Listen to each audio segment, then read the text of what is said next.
And let's see here. Let me find it.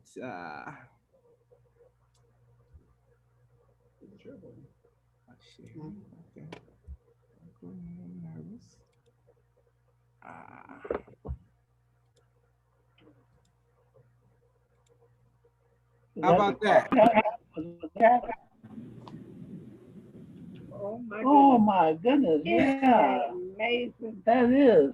And that's on the Yeah. internet. That actually is on the internet. So I just found it, this week. Oh, I know you love having them. Yeah. They should teach you that, right? Yeah, Jim Lawson. That's Jim Lawson. And that's the man right. Oh, okay. So I didn't have a name, but with a face, who's that talking to you guys? That's Jim Lawson, James Lawson Jr., and Uh-huh. he was the one that trained us in Nashville in Oh, okay, when we were doing the sit-ins. yes. Now how many Okay. how many sit-ins would you say that you all were involved in prior to the Freedom Ride? Well, we sat in so many different places, Yeah. uh, but in Nashville, it was very interesting because we not only sat in at the. But let me back up a little bit, okay? Yes. I want to start when we were, you Joe Carter and I were students together Yes. back in 1958. 58. Okay, 58 and 59. We were actually, you've heard of the humbugs. No. Okay, well, there were four of us in a quartet, and we call ourselves the humbugs. The And humbug. we were students at the American Baptist College, Right? and there was James Bevel, and there was Joe Carter, and there was Sam Collier, okay, and myself. Yes. Now, Sam Collier is the one that he used to sing bass, okay, and Joe Carter and I, we were singing first tenor and second tenor, Uh-huh. and James Bevel was the lead singer, okay, Okay. all right. Now we were singing these songs before the movement started. Mm-hmm. And in 1959, we went to Carnegie Hall and we sang at Carnegie Hall. You are kidding me. But Guy Carawan, they could get it, couldn't they? And I want to give you the information so you can get a recording of the songs. Absolutely. Okay, they were the song was there is a CD, okay, with our songs on it, and it was a Folkway record company that produced these songs, Folkways. Folkways Now, Company. Folkways was a separate company that produced CDs, Yes. and the um, the founder and owner of Folkways is no longer existing now, and Folkway Record Company doesn't exist. But before he died, I can't think of his name right now, but I was trying to look it up. That's what took me so long to get on. That's okay. Uh, Smithsonian has copies I of. heard about that. Okay, well, you can contact Smithsonian and have them put you in touch with Folkways because they own Folkways now. And the condition which the fella from Folkways gave the rights to the music to Smithsonian was on the condition that it would never go out of print. Wow. So after all these years, okay, well over 50 some years, it's still in print, and you can contact Smithsonian and ask for folkways, and you can make connections, and you can purchase the video. And since you're at it, you want to purchase the We Shall Overcome records, as well as the Nashville Quartet. And that's what you guys were called. Quartet, yes. Oh, And we sang with another group of um, singers. They call it the Montgomery Trio. yes. These were three girls from Montgomery who also had a trio, and they used to sing freedom songs. And we were singing those songs before the sit-ins. Wow. Wow. Okay. And I understand you all sang at the rally right uh as you came in, right? At the when you all had the rally at the church there in Montgomery, you all sang y'all at the church? Yes, we were singing, but there were only three of us. Okay. Sam Collier did not go on the Freedom Rides. Okay. So there was only three of us in the quartet. And they still called you the Okay. Humbugs though, right? Still calls the Humbugs. Okay. Yes. And then they call us the Nashville Quartet. Nashville Quartet. Okay. That was another name that they used. Okay. And And what we're the ones that were y'all Guy Carawan. were, The were Guy y'all Carawan came in. Yes. yes. Who? Guy Carawan. Okay. Guy Uh-huh. Carawan. And Did y'all ever his sing in wife, Look in his the wife, Stars? yeah, his wife was Candy Carawan, Candy? Okay. and she's in New Market, Tennessee, Hmm. at the I'm trying to think of the name of that place that was Miles Horton. That name should be Miles Horton, and Hordon. yeah, Mm-hmm. um, and that was a place that they had in in um, in Tennessee, but the Klan um, uh, bombed it. Oh, Okay, and they yeah. moved it to New Market, Tennessee. Hmm. Okay, but you want to get the Folkway Record Company. That's the one you want. Um, Now, the reason I wanted to back up from the Freedom Rides and sit-ins is because we had this quartet before the sit-in started, Yeah. and so Joe Carter and I used to hang together with John Lewis, and Jim Bevel, and that sort of thing, because we lived on the second floor of Briggs Hall Uh-huh. at the American Baptist College. Okay. We got the chance to visit there and Okay. really enjoyed it. I guess they didn't have a lot of um the graduating pictures. Now I did get a yearbook. They Now, gave if me, you but Now, which year was that? 1960 or 61? I want to say it was 61. I want to say it was Well, 61. okay, if it was 61, then I was the editor of the book, Oh, okay. editor of the yearbook. Okay, Yes, sir. Yes, sir. and it has our pictures in there and that kind of thing, and the quartet is Yes. in there. Okay, all right. Now, that picture of us singing together. We were down on the banks of the Cumberland River. Uh-huh. That's when you see the four of us. Okay, Yes. in the yearbook, Cumberland River. Now, I want to tell you about this automobile accident because that happened also in '59. Hmm. Now, John Rouse who was from East St. Louis, Illinois, had a car. We didn't have cars, but he had a car.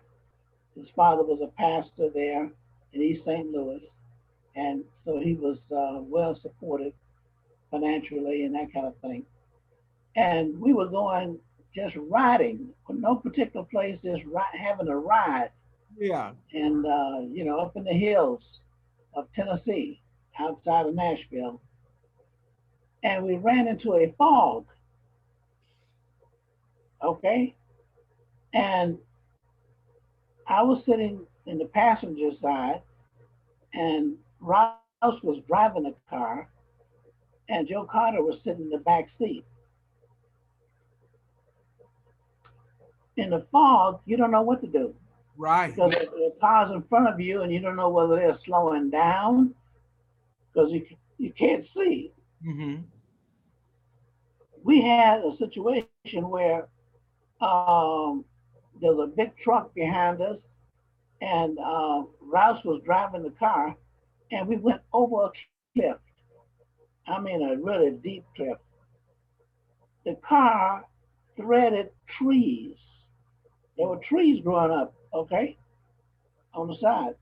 And it was a little car, but it went through trees, threaded the trees.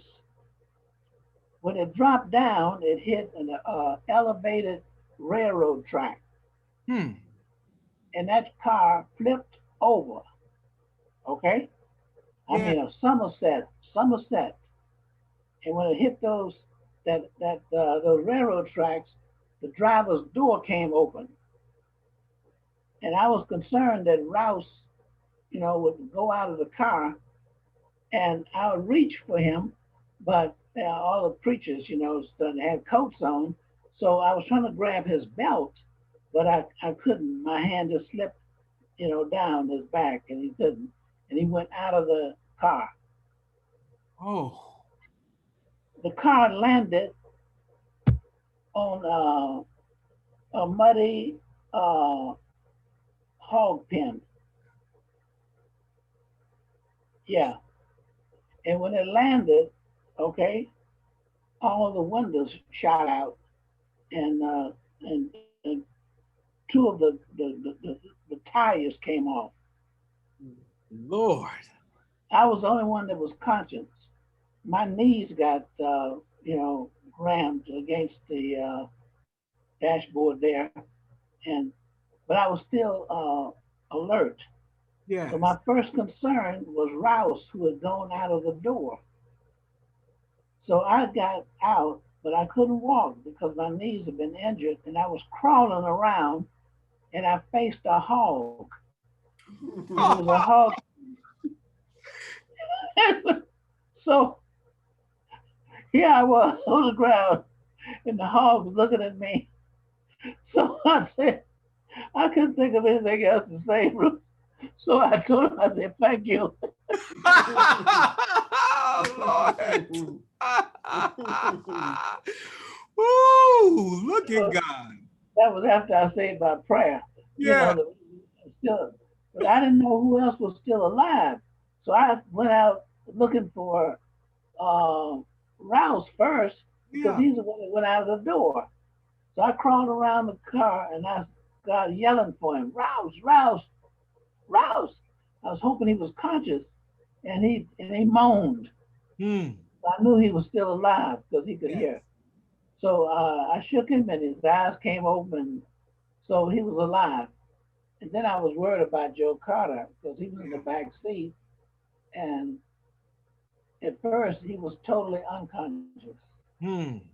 He was knocked out, and I shook him, and he grunted, and he was in better shape than the other two of us. Okay, in the back seat, and he got out, and we went around and we started trying to help Rouse. In the meantime, the big truck that was behind us saw us go over the cliff. Yes. That had called emergency and everything else.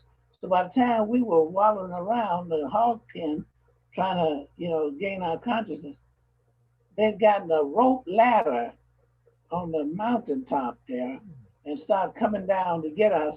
But they took their time because they knew that, like the truck driver said, he was the first. We were the first ones that he ever witnessed going over that cliff that was still alive. Yes. All three of us survived that. Whew, we. And now here's the thing: the ambulance had come, to pick us up and everything to take us to the hospital for emergency, Yeah. to Mahara and that kind of thing. Okay. And remember now, during these days of segregation, blacks did not ride in the ambulance, that was designed for whites. Right. So the city did not send ambulance. It was Mahara Medical College Mm. that sent the ambulance. And the ambulance came from the funeral home, the black funeral home. Okay. So they came to get us and to take us to emergency to the hospital. We refused, all three of us refused to get into the ambulance because we were so excited about being alive. Yeah. We knew that God had saved us. Hallelujah. And we wanted to thank the Lord rather than riding in an emergency ambulance. We walked all the way to the hospital. Oh, no, no. What? The ambulance in front of us, and the police cars behind us. Huh. Because they were waiting to pick us up when we fall. Okay. Because they knew that if somebody go over a cliff like that, They figure you're gonna okay, be dead. right. And we were all walking and shouting and preaching and praying, singing. Okay. That is amazing. And we did go to the hospital, but we walked all the way to the Walk- hospital. you got busted knees walking to the hospital. That's right. Your Oh, father, Joe Carter, wouldn't. That's right. That's what we did. We all three agreed. No, we're able to walk, so we're gonna walk. oh, That's that that's is plain that is. amazing. Yeah, absolutely. Yeah, see, I didn't get any of this. I did not get Right. any of this. Well, that's why I wanted to stop and give you the Yeah. chronologically. All right. Wow. And so the next thing is that when the Freedom Ride started, we got on the Freedom Rides. Okay. I went on the Freedom Rides, and John Lewis was on the original Freedom Rides out of Washington, D.C. But I didn't go. I applied to go, but I was not old enough. You had to be 21. Otherwise, if you were not 21, you had to get parental permission. Okay. The parents had to sign for you. Okay. Yeah. My father received the information. Okay, and the approval, letter for him to sign, and I didn't hear anything from him. So I called. I'm in Tampa. I mean, he's in Tampa. I'm in Nashville, and I wanted to go. So I called him, asked him if he received the letter. He said, "Yeah, he got the letter." I said, "Could you send it back special delivery?" Those days, special delivery, because I said my time is running out, and I have a deadline for the application. And he said, "Do you think I didn't read it?"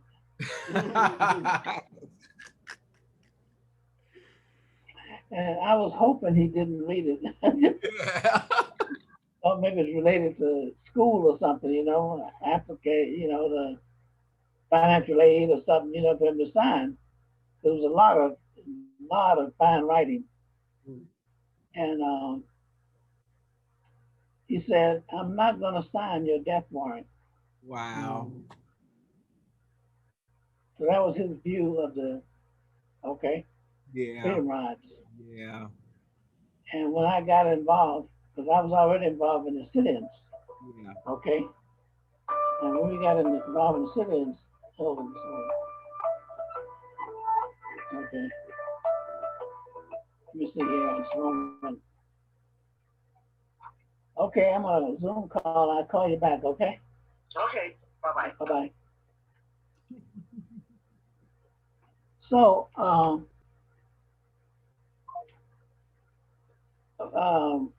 I couldn't get parental permission. Yeah. So when the Freedom Rides got stopped in Anniston, Alabama, when they burned the bus, Right. and also in Birmingham when they stopped people and beat them up, um, the Freedom Ride was temporarily halted by CORE, Congress of Racial Equality. Hmm. But John Lewis had all the information from the original ride, notebook with all the contacts and what we were supposed to do and all that kind of stuff and who's supposed to pick us up and everything. And so he brought that back to, you know, Nashville. And so we had all the information. So we asked CORE if we could continue it since they stopped it. Yeah. You know, they got the airplane and flew the people to New Orleans as symbolically as an end to the Freedom Rides. Right. So they made it to New Orleans, but they made it on a plane. And we said, no, if we're going to start out on the bus, and our purpose is to desegregate the bus and the bus stations and everything, then we have to go that route. Yeah.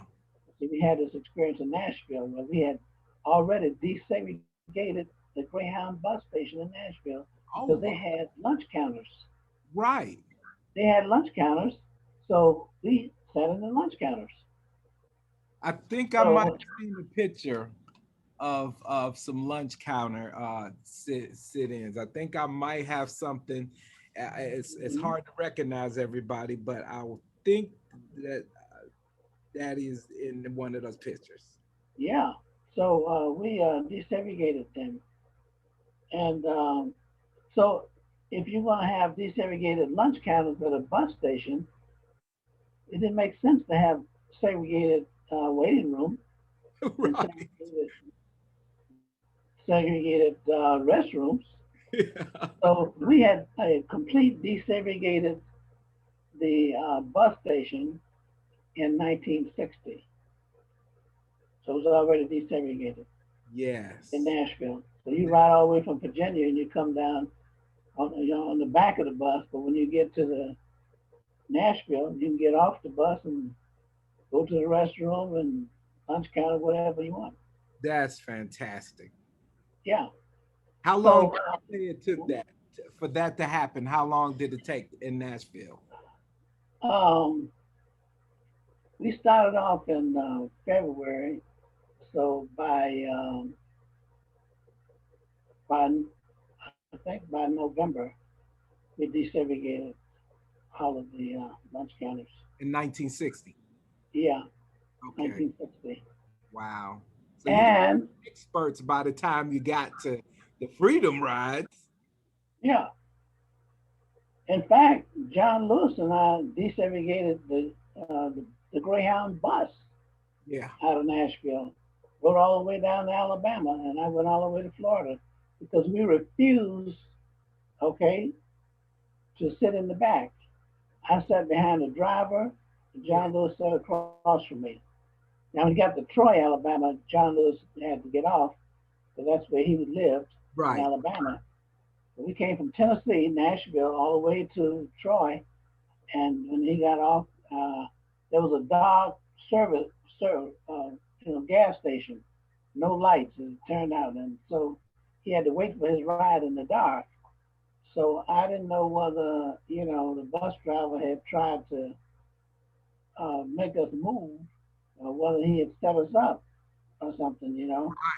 When we got because it was at night, and I told John Lewis bye. Yeah. Okay, I didn't know whether that was goodbye. Right. You Right. know, but no sooner than the bus pulled off, I thought about me being on a bus by myself. The goodbye was for me. Okay, yeah. I don't see him no more. He don't see me no more. Right. But you made it. But we went on to Tallahassee, Florida, and C.K. Steele, who was with Martin Luther King's organization, SCLC. I'm the chairman of the board now. And so we he was there to pick me up and make sure that I was able to go on when I changed buses in Wow. Florida. Now, the other thing in terms of Joe Carter is that moving fast ahead, we've continued the freedom rides, and you've seen pictures, like you say, of him, getting on the bus and bus stations and stuff like that, etc. Yeah. Well, we all went all the way to Mississippi, and there were only three of us in the quartet that were together. Right. Okay, so here we were in Jackson, Mississippi, after going through Montgomery. Uh-huh. Now, Montgomery, Alabama had a segregated bus station Right. and then segregated buses. So Yeah. they beat us up when we got to Montgomery. That's what I Okay? heard about that. Yeah. hmm And then so how So, I mean, so kind of take me through the highlight of the I heard it was the bus driver got out and announced that here's the Freedom Riders, and then they got to the press first, and then had you guys backed up against like a wall or a fence or something. well, they started beating on us right there at the bus station Hmm. itself. That's when they beat up John Lewis and put a hole in his head, and Yes. the white fellow, Jim Zwerg, get knocked his teeth out. Oh, he was on the same bus as you guys. Yeah, Oh, okay, okay. I thought it was yeah, a different. no, I was on the bus that came from Birmingham on into Montgomery. Yeah, Okay. yeah, we were on that bus. Yeah, And Daddy was on that bus with you? yeah. Wow. So what happened is that we uh, we had a mass meeting that night. So we all gathered at the bus station, and I told people when we were on the bus coming into Montgomery that you know every, on a Saturday morning, no traffic. Yeah. So they blocked all the traffic off as we were coming in. Yes. And I got up and told the Freedom Riders that no matter what happened, get you a partner and Yes. stick with that partner. No matter what happens, No matter stay what. with that person. Yes. Everybody has at least one other person who would be with them, Hmm. so nobody would be alone. Well, as I was giving instructions to the Freedom Riders on the bus, this National Guard, uh, okay, from Alabama National Guard, with a drawn bayonet.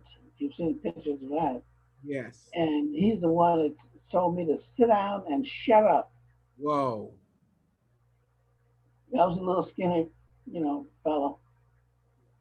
And I looked at him and I told him, because I was on the bottom step, that he was in charge of the troops on the bus, Uh-huh.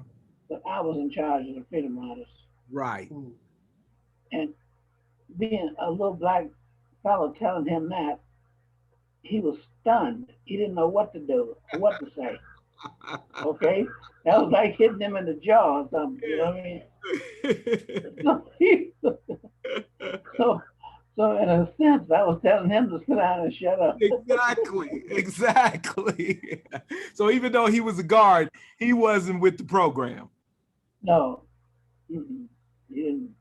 By the time they got to the bus station, all of the troopers got off, and the bus driver and all the rest of them, Yeah. left us there on the bus. So we had to get off. And as you were pointing out, in Birmingham, the media knew that when our bus left Birmingham, we were going to Montgomery. They got their own bus, Yeah. the media people, and they ran ahead of us so they could be there to film us when we got off the bus. Right. Okay, and that's why the mob went after them first, Hmm. so there wouldn't be any record of what they Any were going to do to evidence. us. Okay, That's evil and smart. that's right. So here they come. After they beat up the cameramen smashed cameras on their head. These are white, you Yes, know. exactly. So if they were going to do that to white folks, You, what were they going to do to us? woo, scary. Yeah. So we went on and so we prepared for anything. Okay. Now at one point, when I was there when they hit Jim's word, and it was only about 10 years ago, we were meeting together with Jim's word. There was a white guy who got all his teeth knocked out and everything. He didn't realize that they had picked and knocked him over the rail, picked him up, and knocked him over that same rail 5 times. Oh boy. He just thought it was one time. So I quickly surmised that when they hit him the first time, they knocked him out. Hmm. And they knocked him 4 other times over the rail while he was knocked out. Wow. He never knew that all those years. And we Yeah. happened to be talking, and because I saw it, and I saw him hit John Lewis with a Coca-Cola crate. The thing that put that big scar in his head Yeah. was that metal strip on the wooden Coca-Cola crate. Hmm. You know how they used to have those wooden Coca-Cola Yeah. crates? Yeah. Yeah, okay.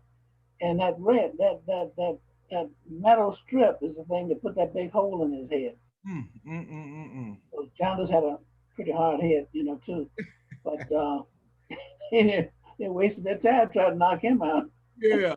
Let's Yeah. go for it. So Yeah. so Now where then did they came after me. yeah, I was about to ask. Yeah, well that's what happened. Well,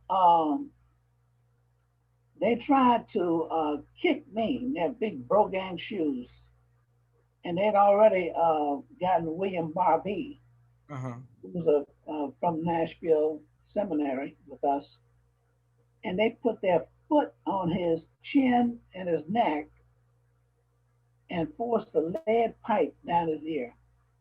Ooh, wee. Yeah, he never did recover, in terms of his hearing. Hmm. Mm, They mm. thought I watched them when they grabbed the walking stick, walking cane from a man. He was involved in the Freedom Rides. He was an older black man walking down the street, and they grabbed his cane and took it and broke the cane on his head. Oh Lord. They were wild. Well, they got the Life magazine reporters. There was a Life magazine. There were two of them, and one was a little short fella, and he had a camera, and they were trying to get that camera from him because he'd been taking pictures. Then there was a tall one from Life magazine, and he'd been a football player. Okay, and he outran them and grabbed the camera and kept going. They Oh, he wanted that footage. Yeah, and they caught the little short white guy and beat him up. Mm, mm, mm, mm, mm. So they And came after nobody was me. charged for any of this. Nobody. No, Wow. no, they came after me now. Yeah. Okay, and I didn't know what they were gonna do. So I started backing up a little bit, and then it looked like they were trying to kick me in my, private parts Yeah. because I was facing them, and so I couldn't think of anything to do but to fold my arms and go down like this. Yes. I was hoping they wouldn't knock my teeth out, you know what I mean, or something, kick me in the face. Instead, they had planned to kick me in a certain place, but by the time they had started kicking me, I dropped down and they broke 3 of my ribs. Oh Lord. And of course, there's nothing you can do with broken ribs. You can't do no surgery on broken ribs. No. So I went all the way through the Freedom Ride with 3 broken ribs.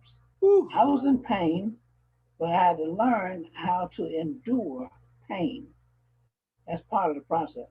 If you Yeah. can endure, okay, it means that you conquer the pain.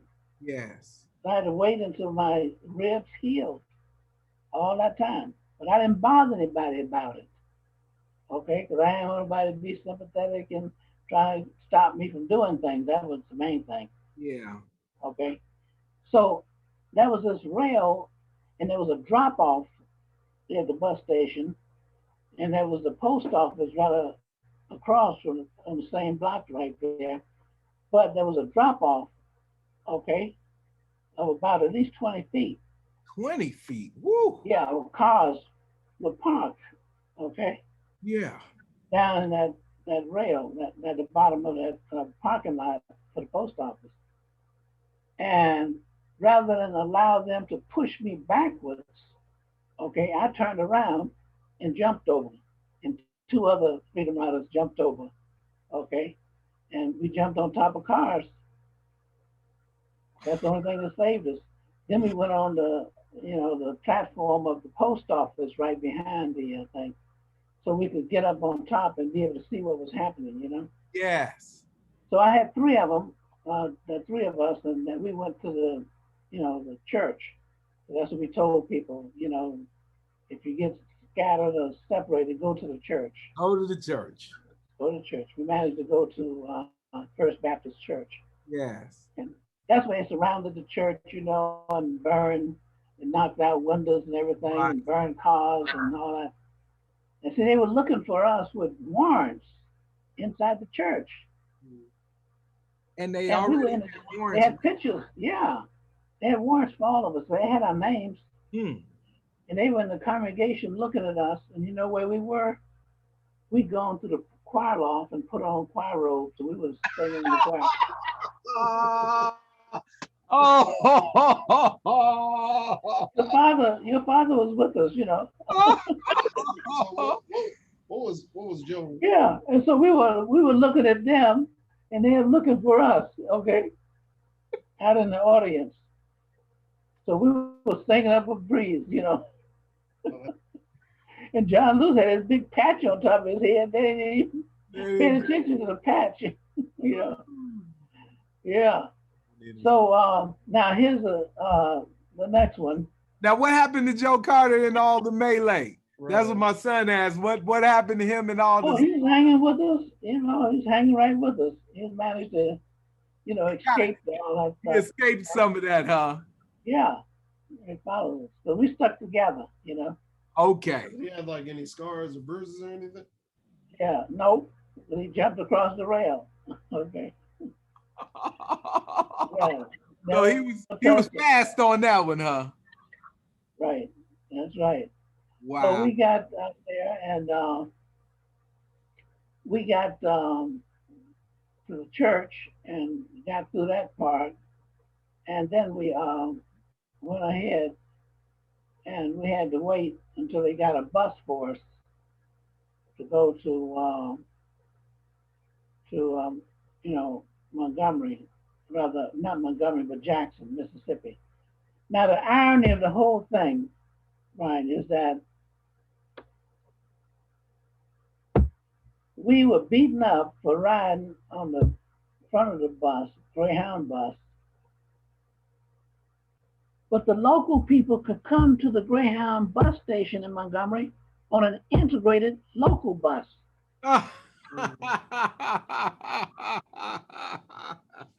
You, Wow. because in 1955 and 56, the Montgomery bus boycott, they Yes. desegregated the local bus.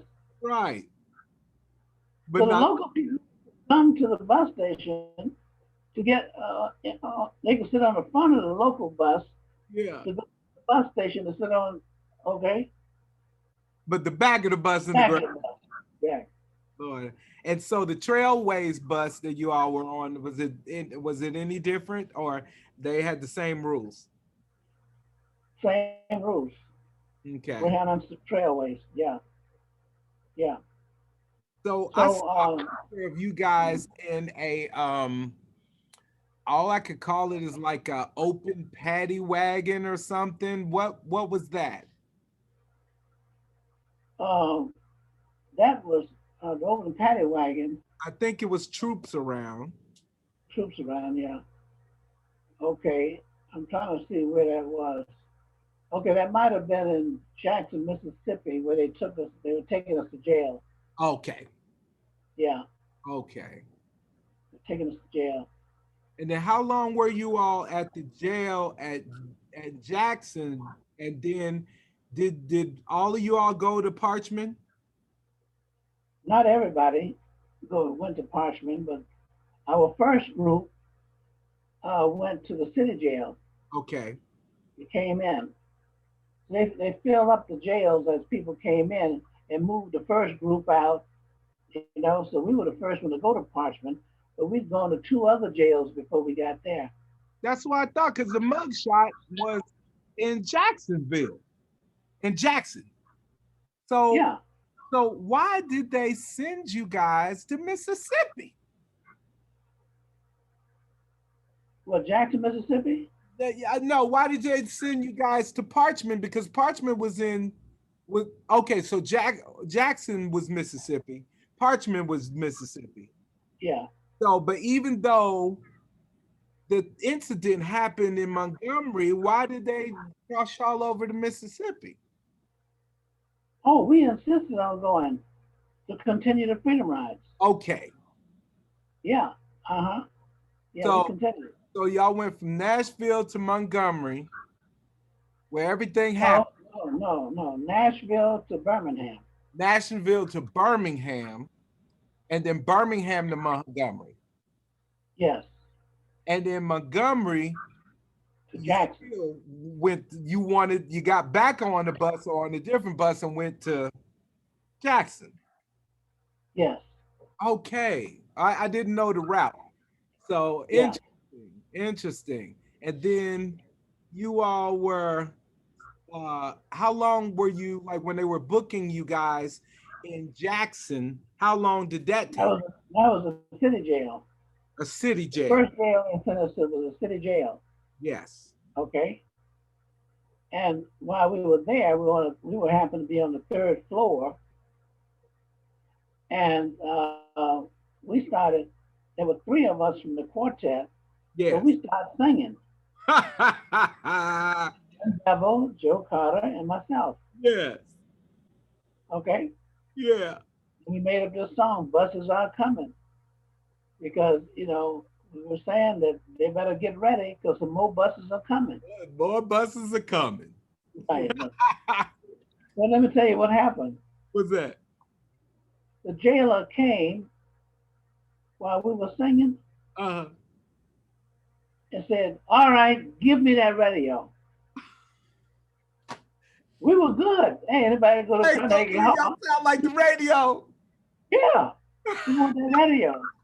And Bevel, he used to act. You probably heard about Bevel. He would do anything. So he told the jailer, "Say, we're not gonna give you our radio."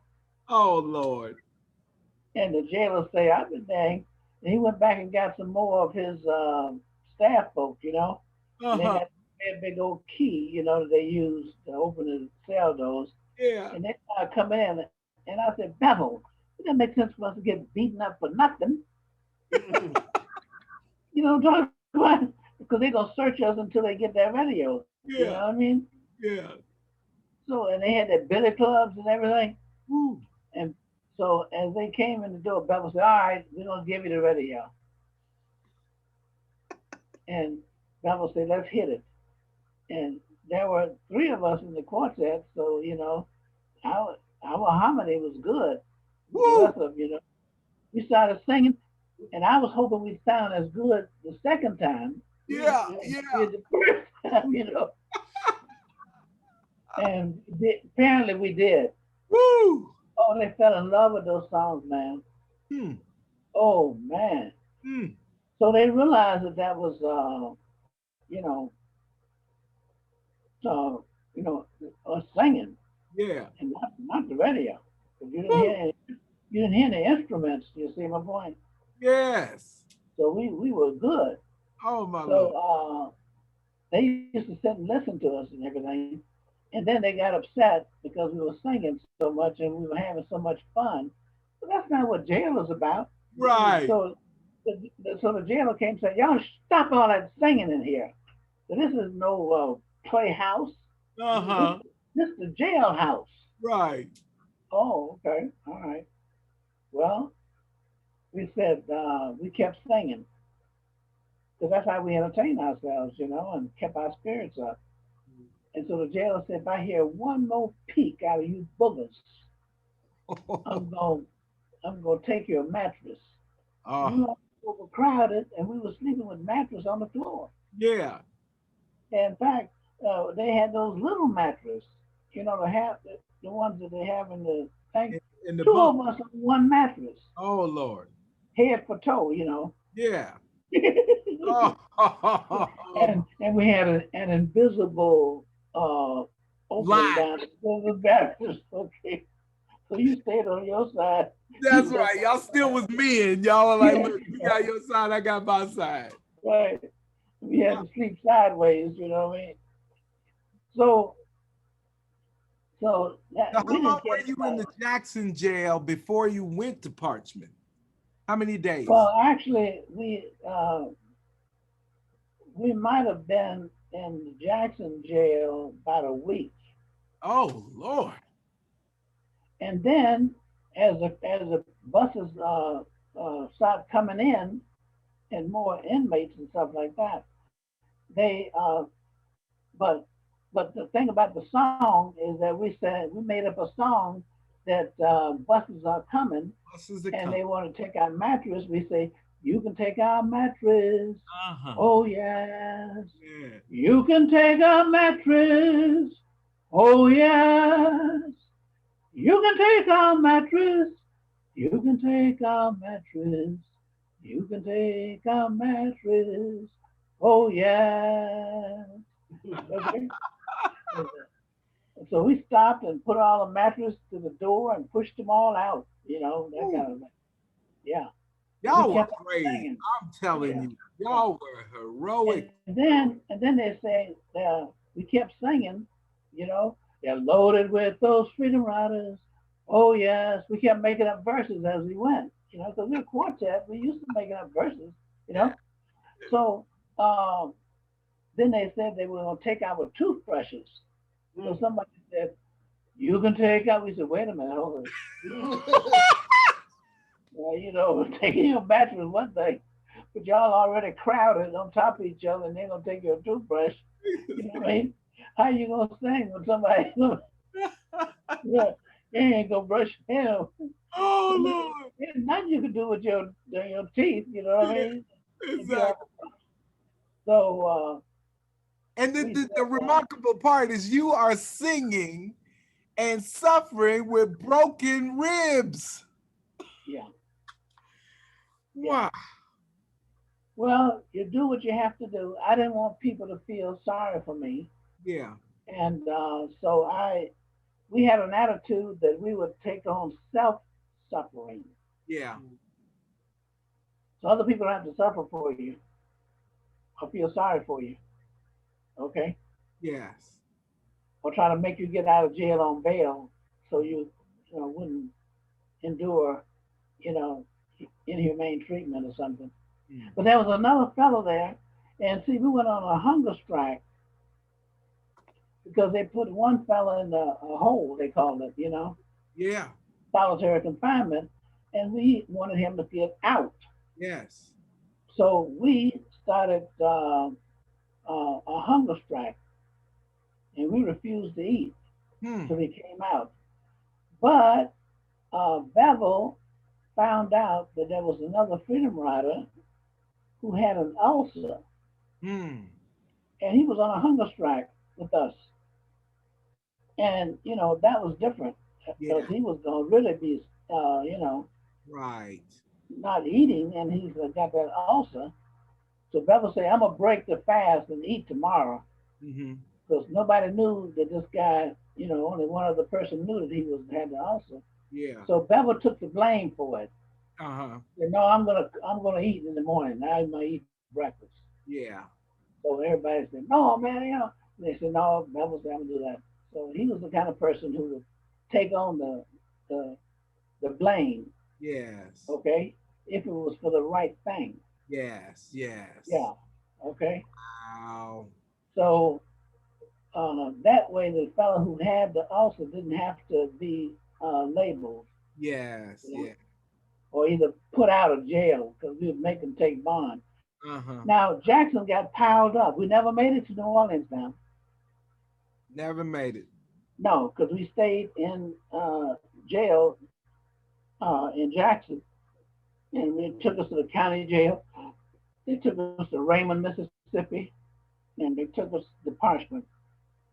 Three As the jail jails. crowded, as the jail filled up, they moved us to different jails. Oh my Lord.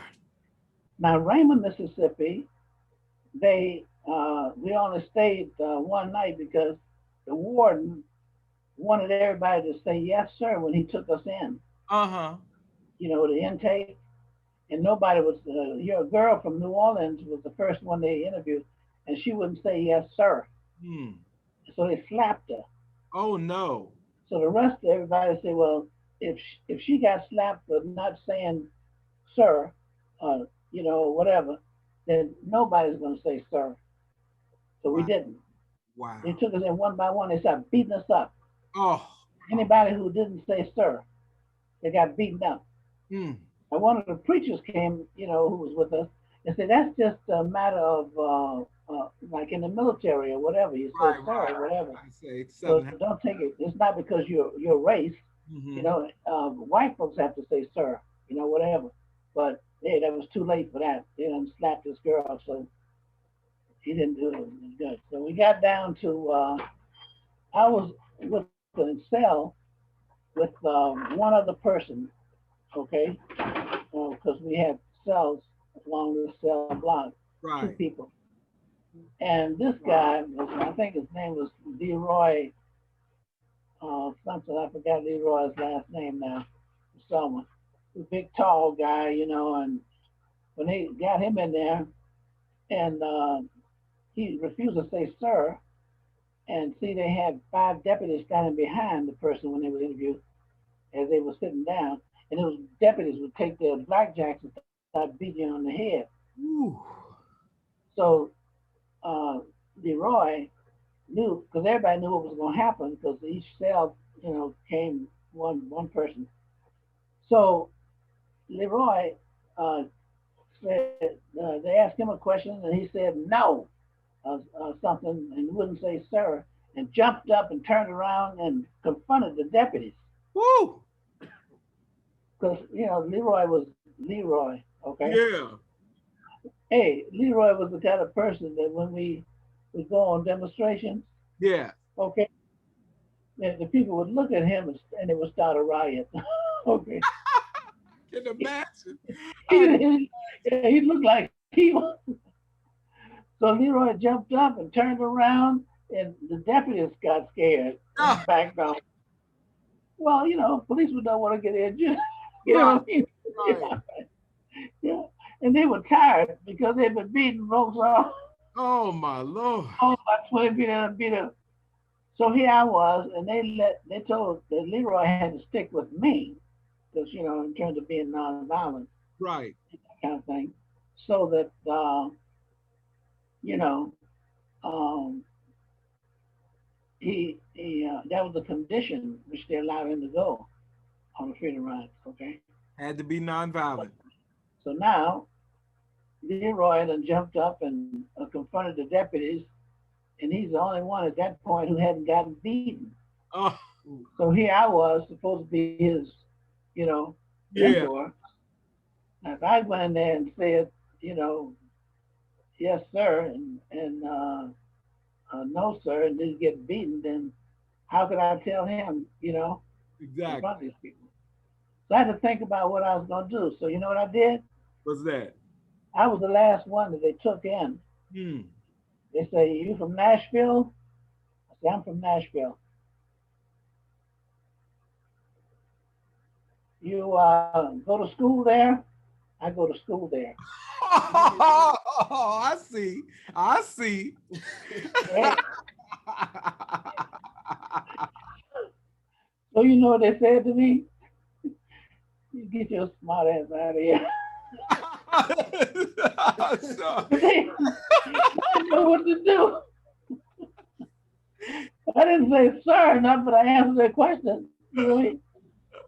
So, so, so I how you take gonna do? it that my father Joe Carter got beat too.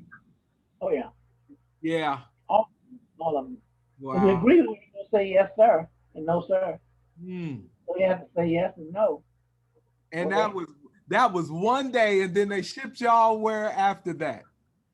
Shipped us back to the county jail. Wow. Yeah, we had been in the county jail, so they shipped us back to the county jail. Back to the county jail. And guess what happened at the county jail? What's that? The night warden used to look at the black and white television, Uh-huh. okay, at night with the coat hangers, on top, Right. you know. Uh, and then they used to send the trustee out to get him some ice cream. Uh-huh. So he sat there and watched the television and ate ice cream. And you know what we were doing? What's that? We were singing. See, we had a schedule in jail. We weren't just sitting in jail Yeah. doing time. Now we could have gotten out on bond, but we all decided that we were going to stay in jail and use up our bond period, Yeah. appeal period. Because we gotten convicted already, but you have 40 days to put up bond if you're going to appeal. And this was for breach of peace, right? Right. And if you didn't put up the bond at 40 days, then you had to serve out the term. Oh, That was about 2 years. wow. So we decided to use up the appeal period. Uh-huh. That's how we filled the jails How you filled the jails. and gave other people a chance to come. And everybody knew that they could stay in for 39 days. Wow. Wow. And then We so, had 11 different countries. oh, 11 different countries came. wow. Okay? Now, Yeah, that's the book you're talking about. Yeah. so what, What happened is this. uh-huh. What happened is this. The night warden used to, we had a schedule. We get up in the morning and we had lectures from various students who were majoring in certain things. Huh. You were a biology major, you'd be assigned to give a lecture, for an hour. And then English major, language major, Fascinating. whatever. Okay. And then after we had lunch, we had 1 hour of silence. Hmm. In other words, you had to meet with yourself, Yeah. get yourself together, get your spirit together, determination. And also because when you eat, the blood drains off your brain to help digest your food, Yeah. and you're not thinking as well. Yeah. So that's why we took an hour for our Wow. food to digest. Yeah. Now, did they salt y'all's food too? I heard about some salting of the food. Yeah, they put all kind of stuff in there. You had to decide what you're going to do with it. Oh, But these were different groups as they came in at different times, okay?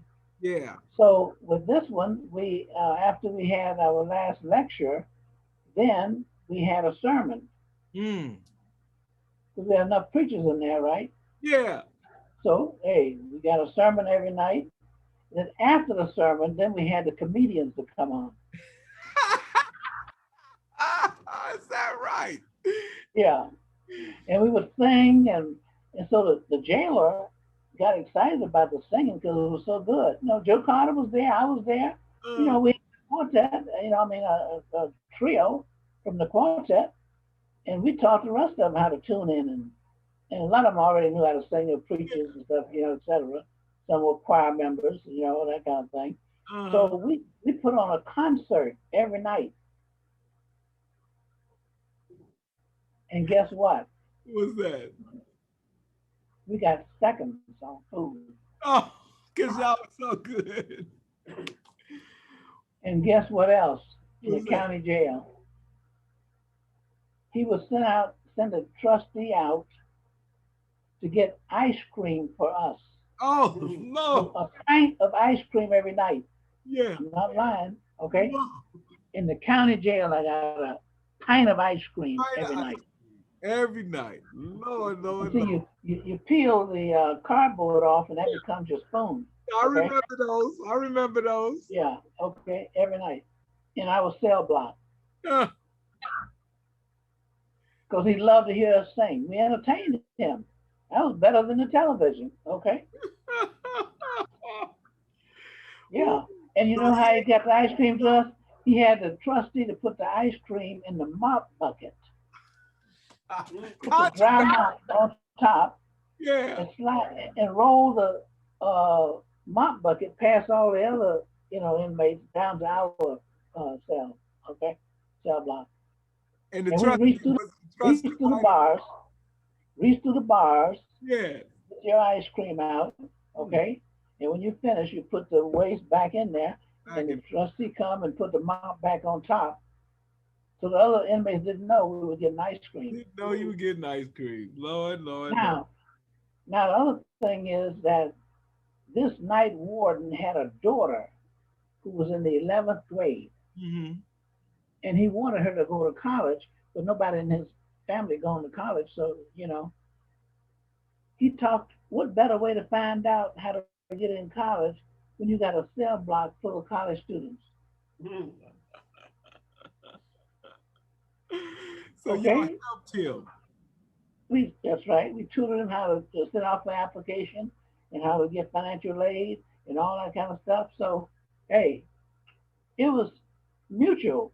Yes. Okay, Yeah. yeah, that's Wow. the night warden, the white night warden in the county jail in Jackson, Mississippi, Hmm.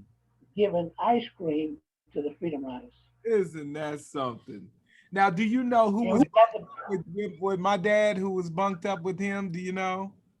no, I can't remember exactly, but we were pretty much together. We weren't that far apart. Okay. We sang most of the time, and we taught others how to sing a How do you couple. seem to how do you seem to be dealing with it?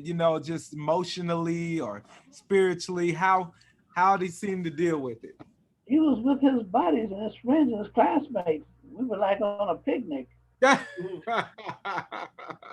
Now, did that change when you all went to Parchment? No one got punishment. We got seconds You got, on our food.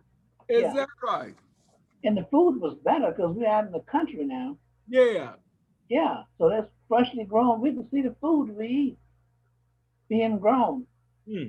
But they didn't So let y'all mingle with the other prisoners. no, no, they kept us separated. There's Yeah. 4 different sections: white men, black men, white women, black women. Yeah. Okay. Now we did. Now next to my cell in Parchman, because I had James Farmer, who was the director of the core group. He was my cellmate. Okay. In his book, he mentions me, Yeah. and he calls me Little Gandhi. Uh-huh. I was gonna ask you about Gandhi. Okay, he called me Little Gandhi in his book. Next to our cell, you know what the next cell was? What's that? Electric chair. Oh no.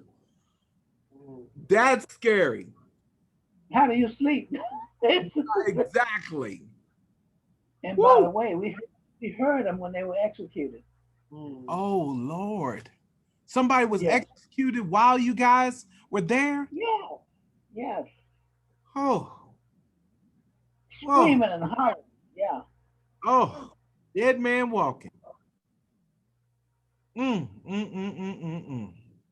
Oh. And we could see that stuff because once a week they allowed us to go and take a shower. Once a Okay. week. We had Oh. shower day, and we got to walk past the electric chair.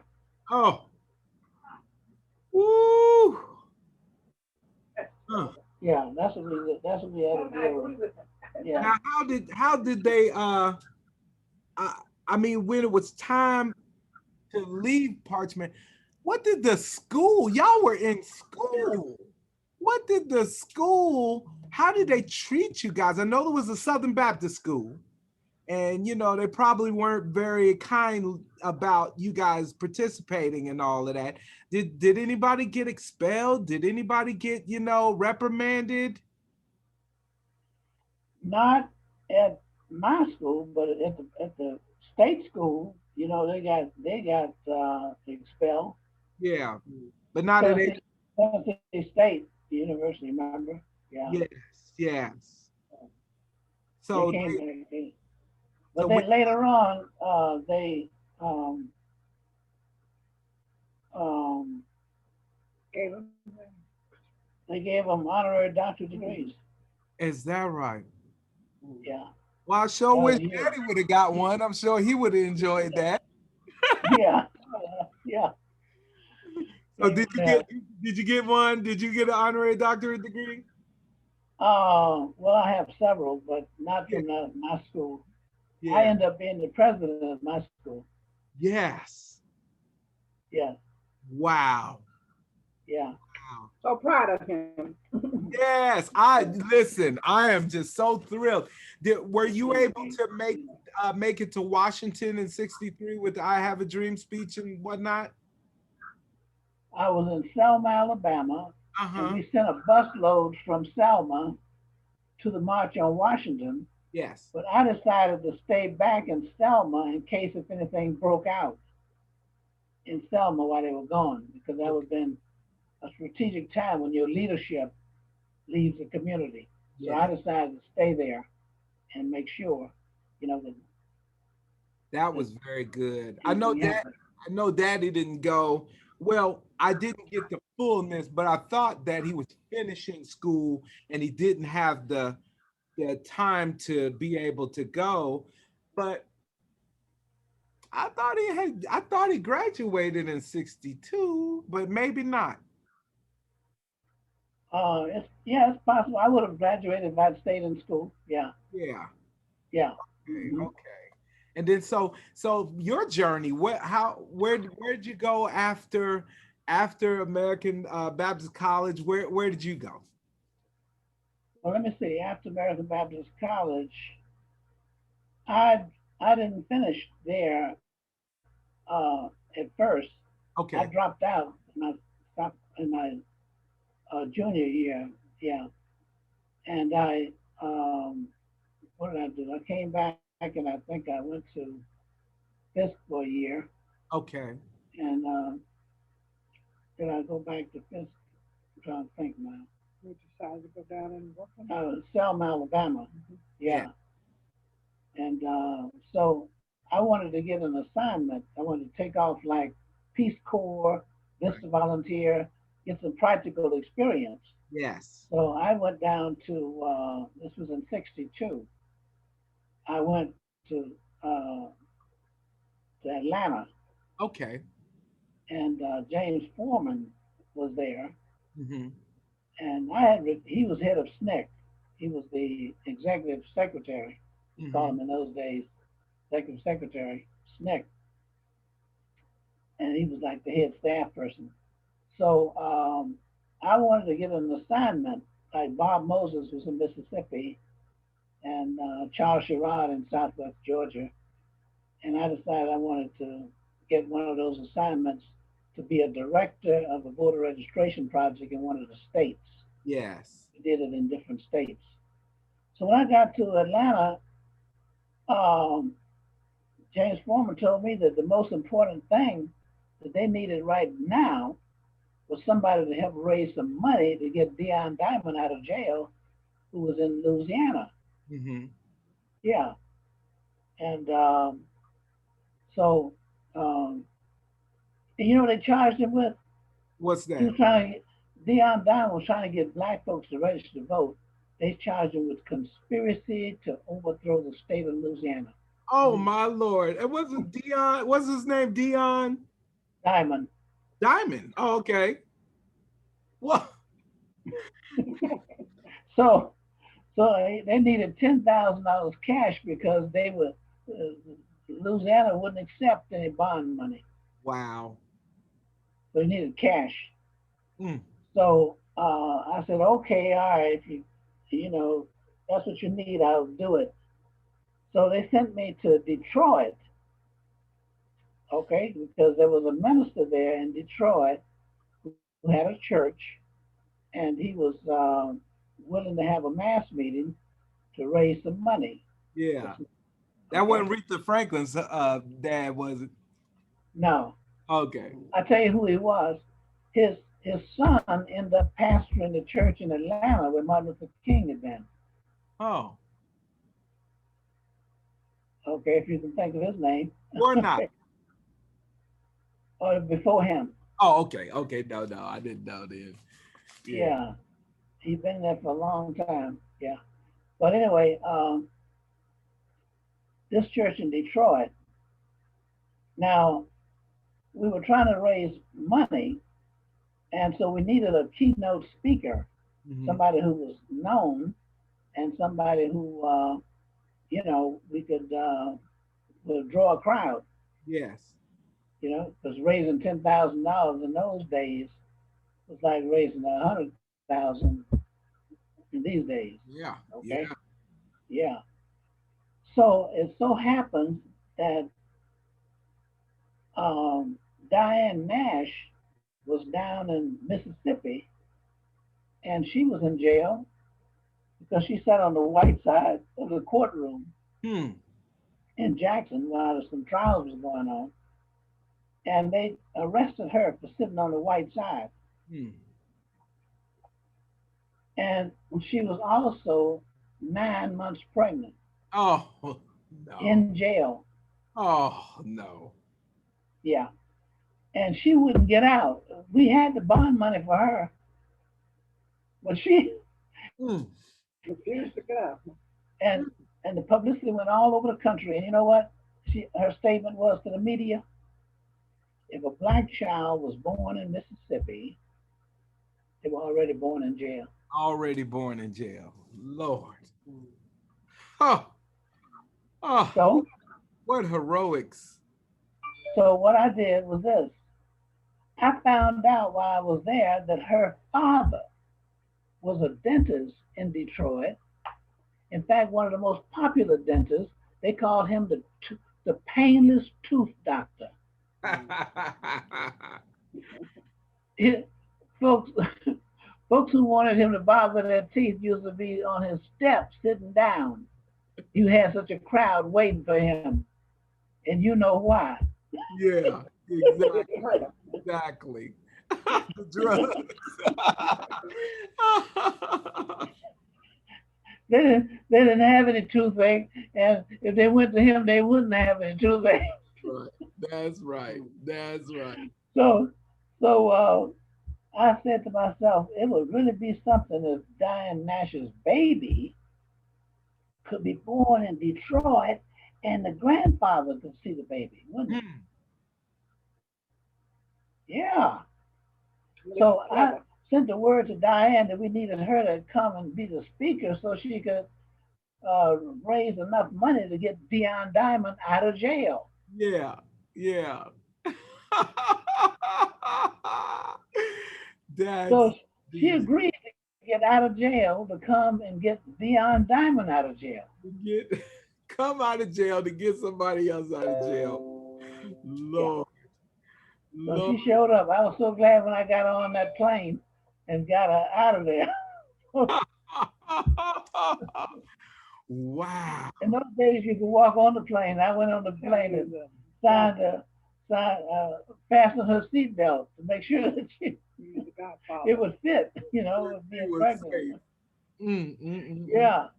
So, in fact, I'm the godfather of her daughter who was Oh, born. I Yeah. can see definitely you would be Yeah. that. Yes, definitely. Otherwise, she would have been born in Detroit. Okay. That is Yeah. awesome. So, anyway, I went back to Atlanta and told them that I wanted to get my assignment now. Yeah. Okay. But while we were up there, before I went back to Atlanta, they uh, Chuck McDo and Bob Zellner, okay, had gone to see Dion, who was in jail, Mhm. and they arrested them. Oh, So I had to turn around and go to Chicago, okay, yeah. and have another fundraiser, and this time 30, $20 more thousand dollars. Okay. So I became the You were the fundraiser. right. I'm trying to get registration Right. going, and I end up being, we got Harry Belafonte to come and sponsor the Freedom Singers. Yeah. No. So we got the Freedom Singers to come to Area Crown Theater in McCormick Place in Chicago, Mm-hmm. and that's how we were able to raise the other $20,000 to get Wow. those out of jail. So they went to visit Dion and carried him some books, some fruit and stuff like that, how you, visit prisoners and stuff. And they arrested them and charged them with the same thing. They said, we knew it was a conspiracy, and these are two others. I have a conspiracy with one person, right? Yeah. So, yeah, so Exactly. this is it. Yeah, Wow. that's Wow. Louisiana law. They got those state Yeah. laws. Make So up. anyway, we got them out of jail. Then I went back to get my assignment because I did more than I got Yes, you 3 did. people out of jail. Yeah, You deserve the medal for that. yeah. So we got, you know what? I never talk about this too much, but I can share this with you. We're all here. Do you know we were able to get uh, a group of prostitutes to help raise money for SNCC to get those out of jail? I don't remember how much they raised, but hey, Brought it in. Got to come yeah, some way. Got to isn't come that some. something? They cared. That's something. I didn't discuss how they raised the money or whatever, but Right, right. We can imagine. yeah, they raised some serious money. Woo. Yeah, yeah. So All anyway, freedom and liberty. so we got him out of jail, and I went back to get my assignment. So I thought for sure he'd give me an assignment now, you Yeah. know. So he told me, James Foreman over SNCC, he said, we don't have any more assignments. I said, what you mean you don't have more directorships? I said, you told me if I went off and helped, raise money. He said, well, we don't have any more. I looked on the blackboard, the state of Alabama, you know, in the South, Mississippi and Georgia and all that. Yeah. And they had an X through Selma. Mm. Through Dallas County had an X. Mm. I said myself, wait a minute, hold it. How are you not gonna have a voter registration project in Alabama Right. when you had one in Birmingham, a movement in Birmingham, and then you had a movement in Montgomery, Alabama, with Martin Luther King. I mean, how are you gonna, you know, he said, well, we decided we're not going. He said, we sent 2 teams of SNCC workers into Selma, and they all came back independently and said nothing could be done Wow. in Selma. How could he talking about nothing could be done? Hmm. I mean, he talking about Alabama. Right. Things already happened. You even had the freedom rides. You know what I'm talking about? Yeah. And everything else. So how you gonna say nothing could be done in Selma? Say we already sent 2 people down there. He said, and I kept stomping behind him, and he turned around. He said, you could be assistant director with Bob Moses in Mississippi, Uh-huh. or assistant director with Charles Sherrod. Okay, and I said, no, I don't want to be an assistant director. Right. I want to be a director of the project. Time in. 22 years old. Yeah. Okay, 22 years old. yeah. So he said, well, if you want to go take a look at it and see what you think. No, I don't want to take a look at it. I'll take it. Yeah. No question about it. Nothing could be done. That's my project. Yes. Yeah, That's nothing the to be challenge. done. Yeah. So, you know, in school and everything, we do the research and we learn that, if you want to find the answer to something, you try to look at why a certain situation exists, how it exists, when it exists, and what made it happen. Okay, Yes. and you have to get the background first. Okay, Hmm. because the people who went down there ahead of me, they came back with the same conclusion after they'd been down there, Yes. two teams of snake workers. And you know what the conclusion was? What was that? Nothing could be done because the white folks in Selma were too mean, Oh, and the black folks were too scared. wow.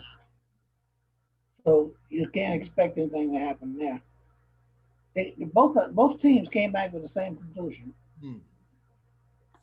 scared black folks, Yeah. mean white folks. Wow. So nobody was expecting anything. So hey, I took my time. I didn't go running out to Selma. Yeah. I did some research on mean white folks. Yeah, it's one thing to know they're mean, but it's another thing to know why. Why? What Right. made them like that? So I had to do some research. Hmm. Okay. I knew about scared black folks, Yeah. but mean white folks. So the first thing I did was do research on where I could do research. Mhm. Yeah. So I was in Atlanta, Georgia, and I went to the library that I could go to. Okay. I Yeah. kept searching around. I went to all the universities there in Atlanta, and I discovered that there was only one black library where they had a monthly publication of the White Citizen Council. Hmm. So I thought that would be a good thing okay, Yes. start reading what white folks been reading. Uh-huh. Uh-huh. Then you understand how they think, Yes, sir. why they think the way they do. Uh-huh. Okay, you get a monthly publication. That meant there was a lot of publications. Okay, and guess where that library was? Where is that? Tuskegee Institute, Alabama. I'm from. That's where Kate, my wife, is from. That's where I grew up. Yep. Oh, all Here. And right. that's where we are right now. Okay. Oh, you live in Tuskegee. Okay. Yeah. That's fair. So, so I went to the library here in Tuskegee, and while I was in the library, okay, I was studying all of the lynchings that had gone on, Hmm. okay, Yeah. and I was also studying Selma, Alabama, Dallas County.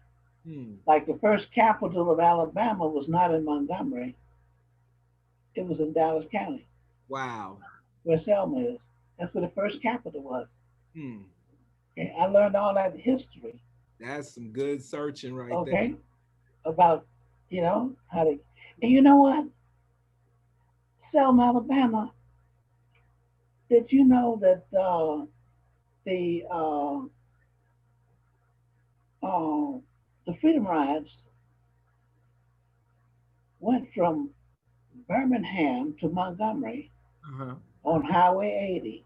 Yeah. But I remember when I was on the bus, there was some discussion among the uh, the bus driver and somebody else, and they bypassed Selma. Hmm. That's when I first heard about Selma.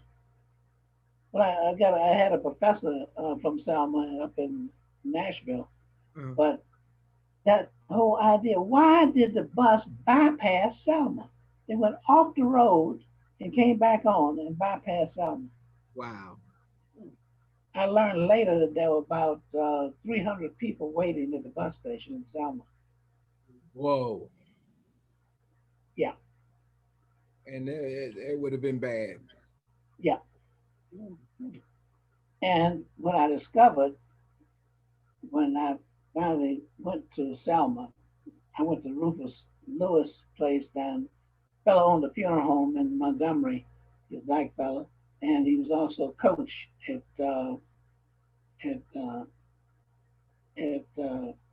what is it? Alabama A&M.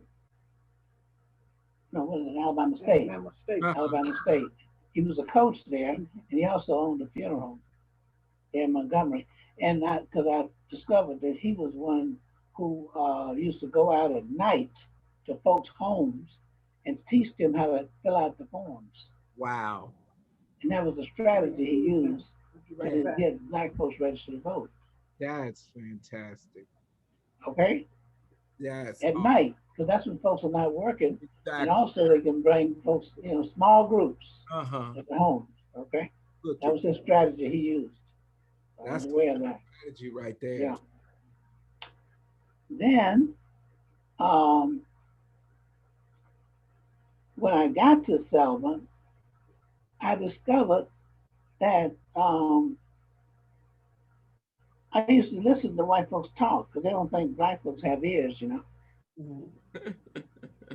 So they talk around y'all, you know.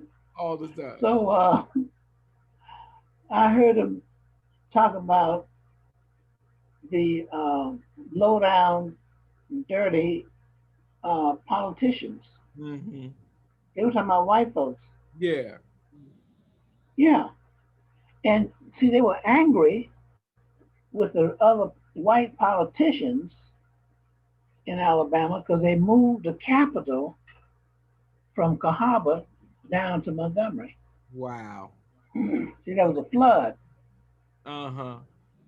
and they moved it, okay, on Mm. higher ground.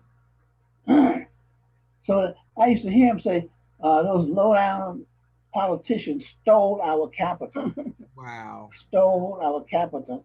I thought they were talking about money. Yeah. They So I used talking to keep about hearing it. physical building. Yeah, I kept hearing it, and they were talking about the capital. Mm. Okay, so then they passed that on to black folks. Okay, Yeah. that the politicians were dirty, Mm. low down politicians. So the black folks started believing that about them, Uh, white politicians, low down, dirty politicians. So when I first got there, I didn't go around telling people to get registered to vote. First thing I did was start talking to people about what they thought was the most uh, severe problem in their communities. yeah. Some said they don't have electricity. Mm. Back in '60 now, I'm going through Selma, and folks don't have televisions. Wow. They could have radios, Yeah. but they couldn't have, like, uh, what do you call it, iron boards. Yeah. Yeah, they had coal pots, Because there was no electricity. no electric. That's No, right, like, no electric irons. Wow. no light from the house. Then they didn't have any electric lights. Mm. So they were Okay, tearing it up anyway. right. Yes. And they say you could always tell where the black community starts and the white folks start because there's no paved roads. Right. Right. I'm talking about '60s now, right? Okay. And they say the mud get all on your shoes and stuff when you go into church on Sunday, the white shoes. And if it rains, you're in real serious trouble. Yeah. So I said, okay. Schools. You see, every time they spend $1 on the black children in the black schools, they spend $11 on the white Mm. kids in the white schools. That's the problem. Okay. Yeah. Oh, okay. All right. Then I come back around. See, I don't make no statements. I just come back around and say, well, these roads you're talking about. Well, who decides which roads get paved? The folks downtown. Hmm. The folks downtown, what people? Those people down there in office, city council, and all those people down there, and the mayor and all that. I said, well, how did they get in those positions? Yeah, Good question. All you do is ask questions. that's good. So, so the strategy is to get people to think about their problems and make a connection between what they can do. Hmm. Okay, and Yes, the reason they exist is because of what they don't do. right. They don't participate in deciding who's going to be okay elected. Yeah. So therefore, there's a relationship between what you think is the biggest problem, okay, Hmm. and then what you can do about it. And that's the issue today, isn't it? That's It how we is. talk to young Yeah. people What about we got? why it's important to That's vote, right. register to vote. Always issue. That's right. Isn't that so? So yeah, so that's my strategy, my approach to dealing with those kind of situations. So the point is that there is no substitute for the music, Yeah. because the music is a thing that gives you the solace and gives you the reinforcement of your soul. And so therefore, Martin Luther King did not go to any city to start a movement unless uh, certain criteria was met. Hmm. One, there had to be a coalition. Yeah. Organizations had to come together, and leaders had to come together. Okay, so there had to be a unity. MIA, Montgomery Improvement Association, consisted of the urban and the NAACP and the uh, Pullman Car Porters Union and the this, that, and the other, and the women movement and the okay, all Wow. right. So when they came together, then that's when Martin Luther King assumed the leadership. Uh-huh. Okay, same thing with Chicago, Coordinating Council of Community Organizations, the coalition, because Martin Luther King believed that if you had coalitions of leaders, Yeah. then you had the greatest potential, okay, to help change, okay, folks' way of thinking and also change the conditions. Wow. Folks have to be prepared to think differently before they can act differently. And they got to have the union, okay? Now, And go ahead. okay, what just your relationship with Martin Luther King, and what were your reaction when he was assassinated, and then just kind of like afterwards? I mean, how did you function, especially with the movement coming in, Stokely Carmichael, the H. Rap Browns and everything, just kind of changing, the look of SNCC, the look of, the more Black Power movement and that sort of thing. How did you respond to that, after, Martin Luther King, and it turned into something kind of different, I guess. Well,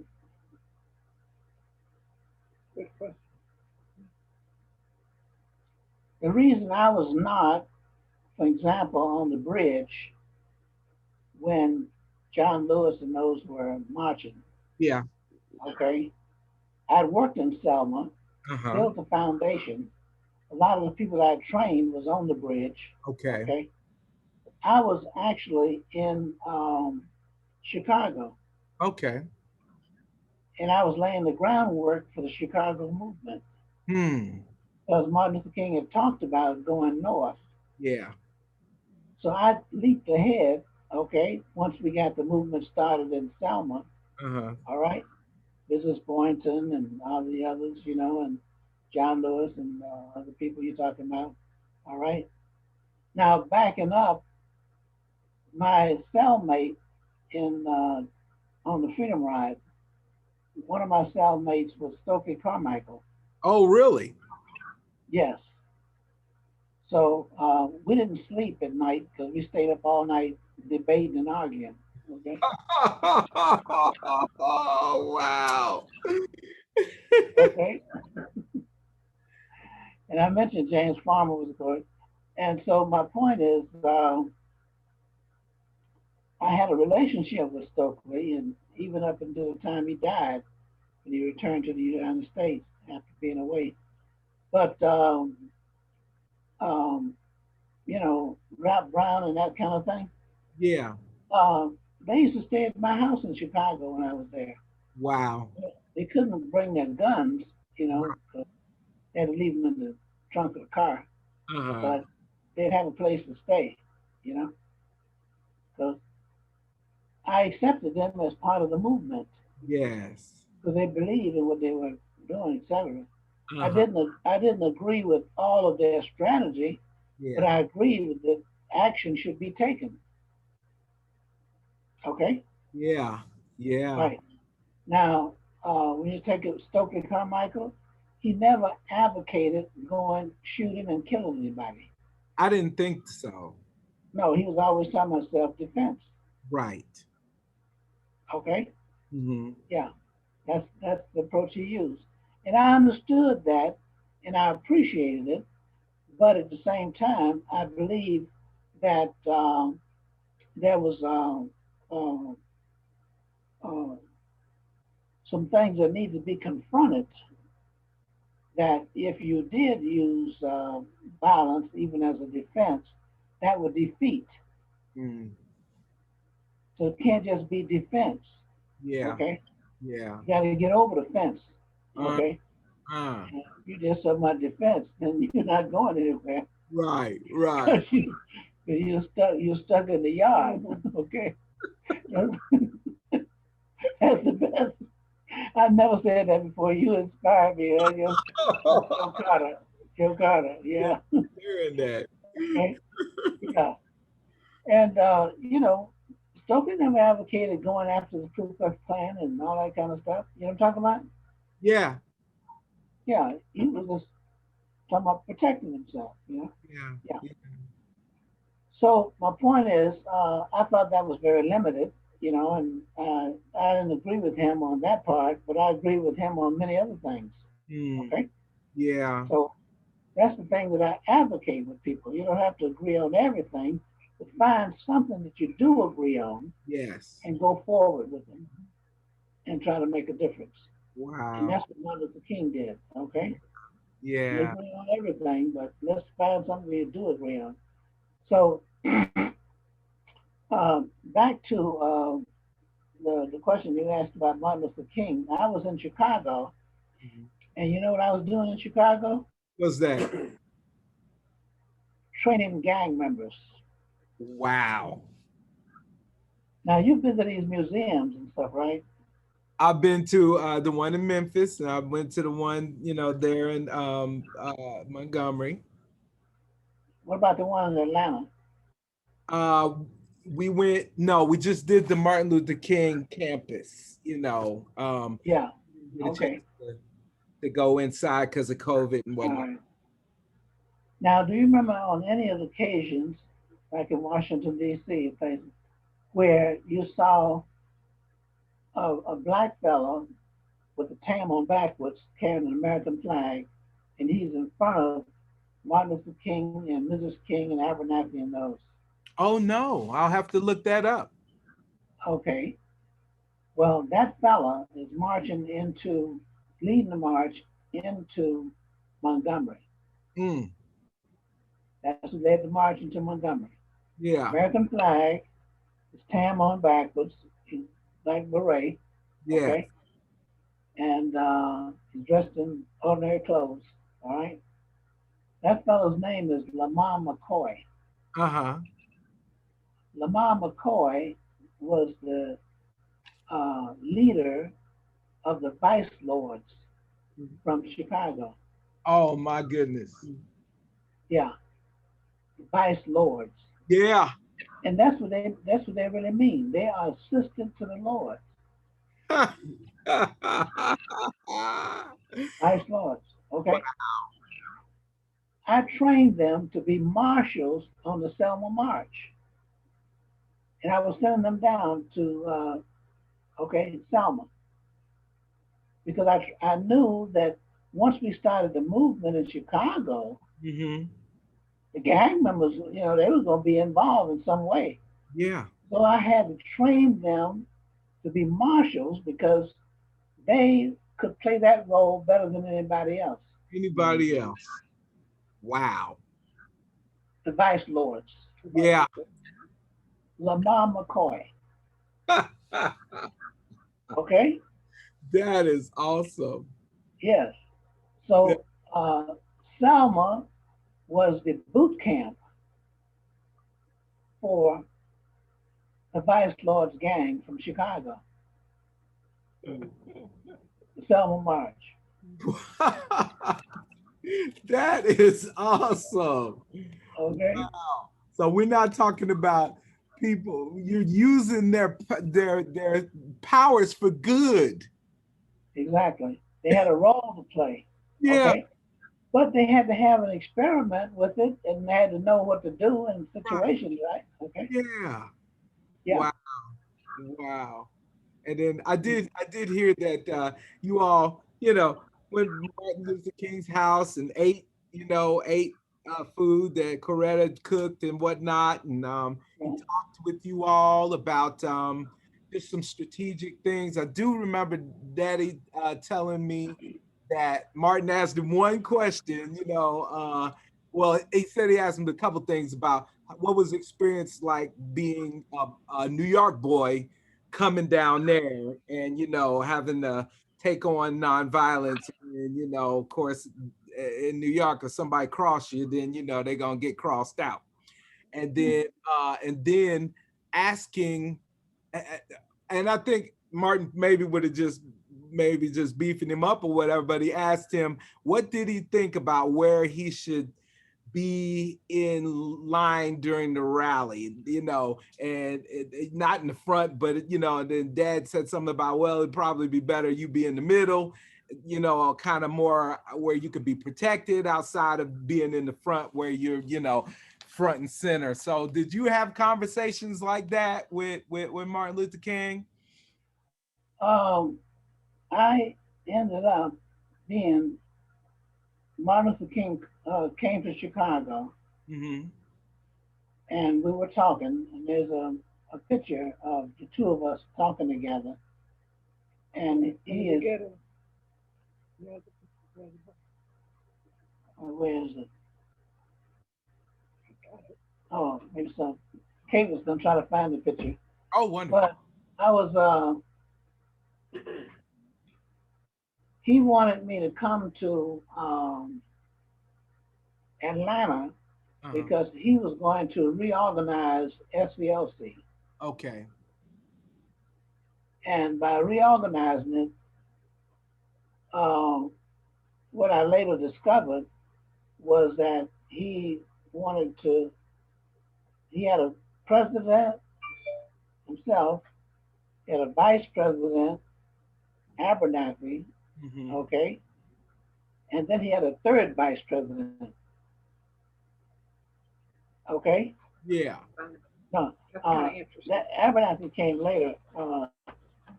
There was, who was that? Um, he he had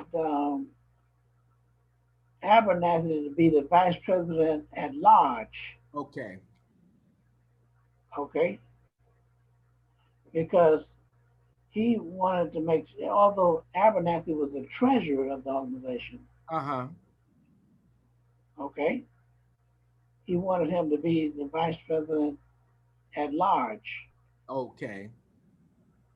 because he wanted to make sure that um, if someone took uh, some of the leadership out, there would always be somebody there who had a title that Yeah. could assume the presidency.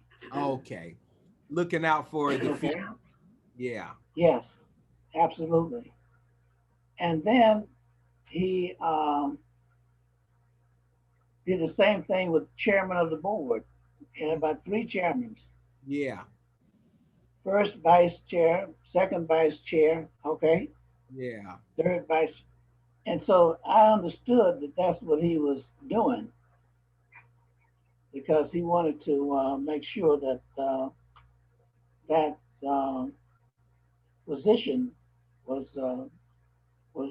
secure. Yeah. Strong and in Yeah. place. Right. Okay. So, but to answer another part of your question is that I told him, Martin Luther King, that I could get a leave of absence if he wanted me to come and help do anything with SCLC. I Uh-huh. was working with the Quakers, the Wow. American Friends Service Committee. I was director of their urban affairs program, The the Quaker. National Quakers, yeah, in Chicago. Wow. And, you know, they wanted somebody to come up there to start their program Uh-huh. in Chicago. And I thought, since it was Chicago, that's what I was, you know, taking the lead to organize, you know, and that's what I was doing. I was organizing gang and training the gang members. All right. Wow. And the, um, the, the whole business of block busting was where they decided if they wanted a community to turn black, Yeah. they would desegregate it one block at a time. One block at a time. And black folks needed homes. Yeah. They lived in a lot of apartment buildings, you know, and tenant buildings and stuff. So they would have to pay more as they moved into these things block by block. So Mm-hmm. the real estate agents would not sell them a house, even though it was available in the midst of, you know, one of these communities. Wow. So that's what they call block busting. Yeah. Black folks would have to pay more, but the white folks would get less for their value of their homes. So the real estate agents Made the money. made money. Mm. Mayor Daley, they call it the Daley machine The daily machine. because it was not just Democratic. Daley had Republicans running on the Daley ticket. Wow. If the regular Republicans had somebody running, then the Daley Republicans had somebody running who was a Republican. And they also had independents. Mm. Some communities in Chicago had independents. They were not Democrat or Republicans. And there were Daley independents. The Okay? daily machine. Daley machine. Okay? So that's why some communities turn from, you know, say Italian to black, Yes. but they did it block by block. And the longer the white folks would wait on that block, the less of their the value of their home would be. So they had to have white flight in order to survive That's financially. right, white flight, exactly. And then fly real high, real Real. fast. Yes. Okay? Yes. Yes. Mm. So the question is, how do you break up that? So we organized, and Jesse Jackson was one of the people who I recruited, okay, to work for, yeah, okay, movement, Yeah. yeah. So Martin Luther King wanted me to come to Atlanta. So I remember I didn't answer him. A couple of weeks passed, and he called me back and said, uh, "Tell me when you're coming."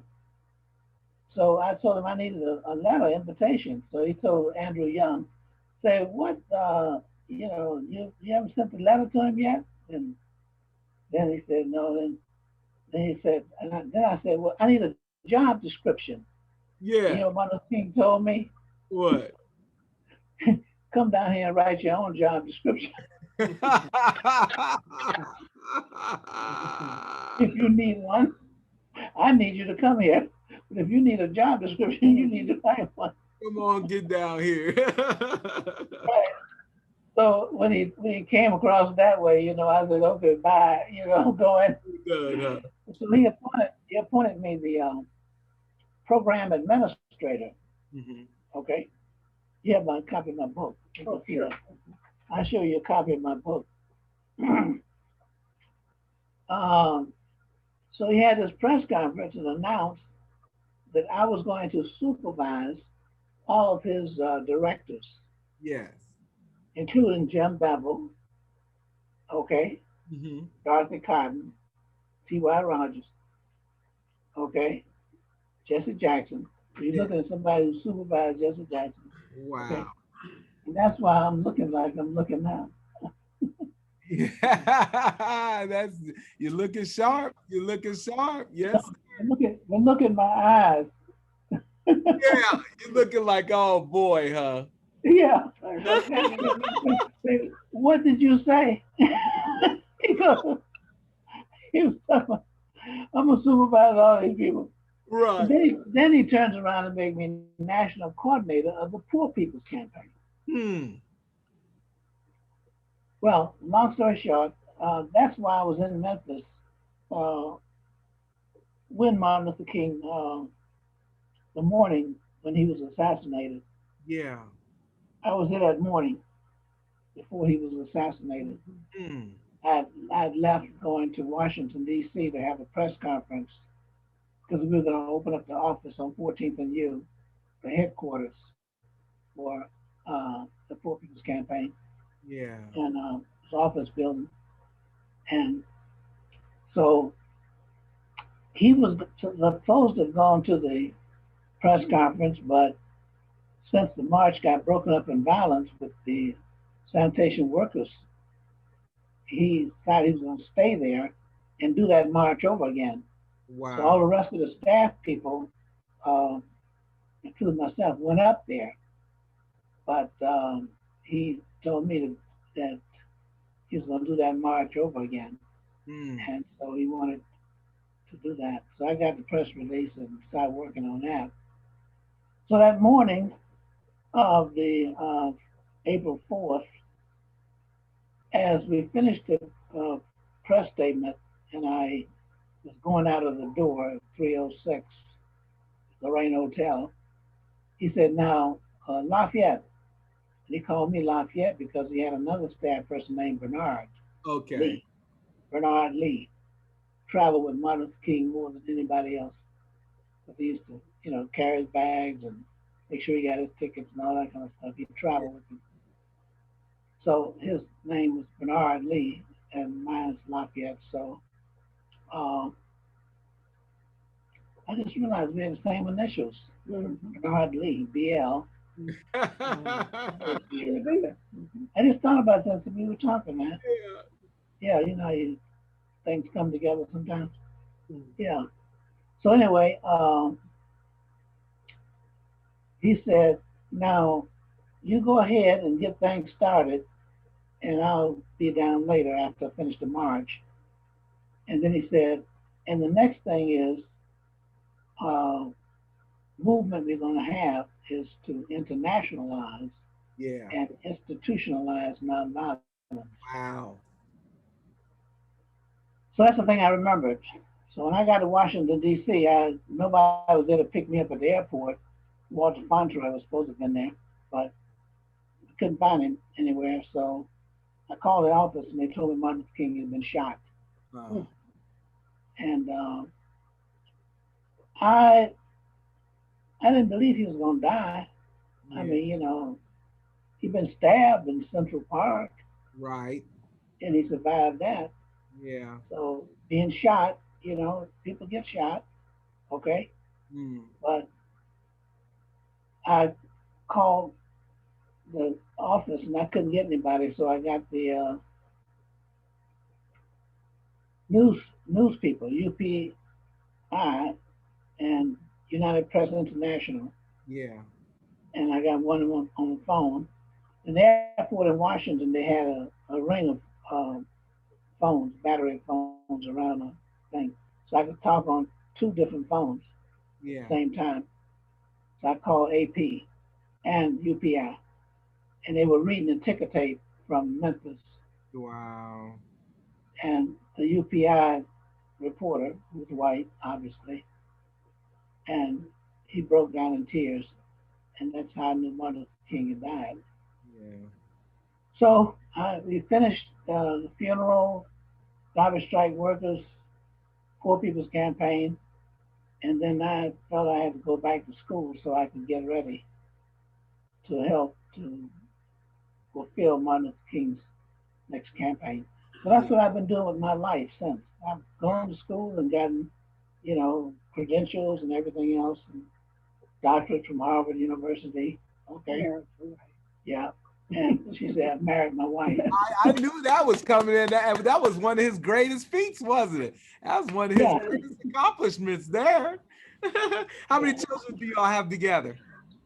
well, we've got two boys. One passed on, and Oh, Yeah, we got one took care of boy, each other.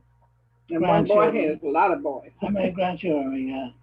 About 10, wouldn't you think? It must be about 10, maybe. That's a wow. lot.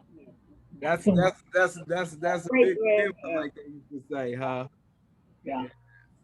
But back to your father. He was always fun to be around, even though he was very serious. Okay. Will. Yeah. It was fun to be around.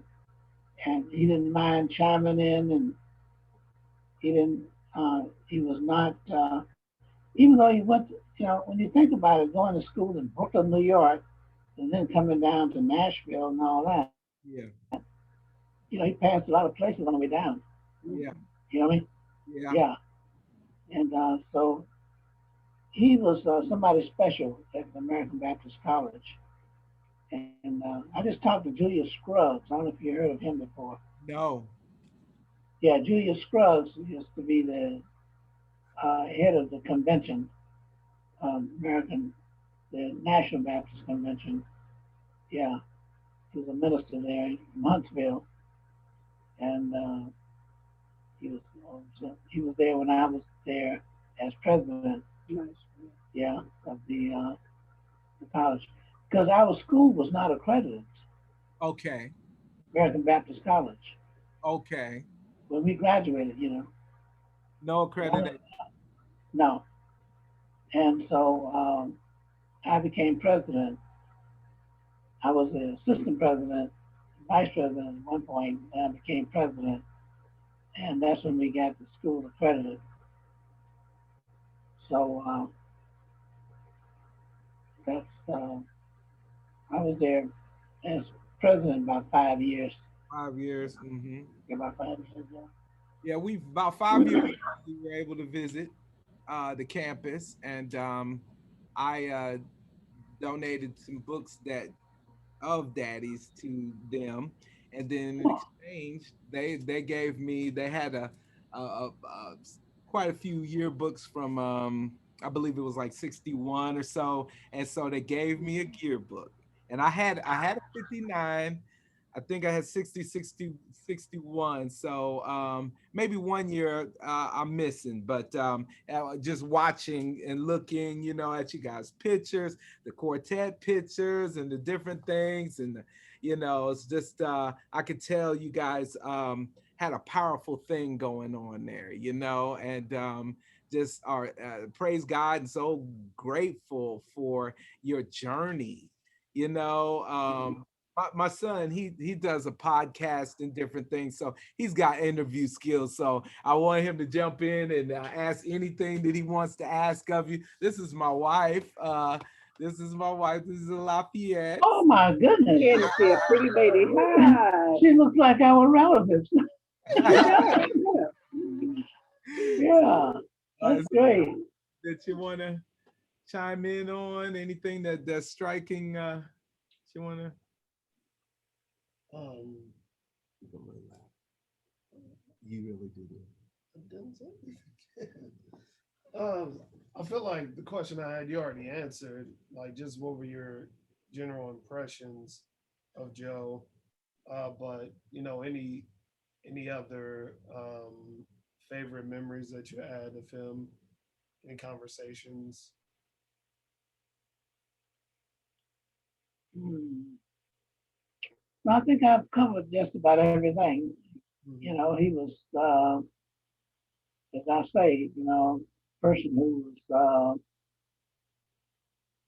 not, like arrogant, not um, rambunctious or anything like that. He's very laid back, very cool, but exceptional talent.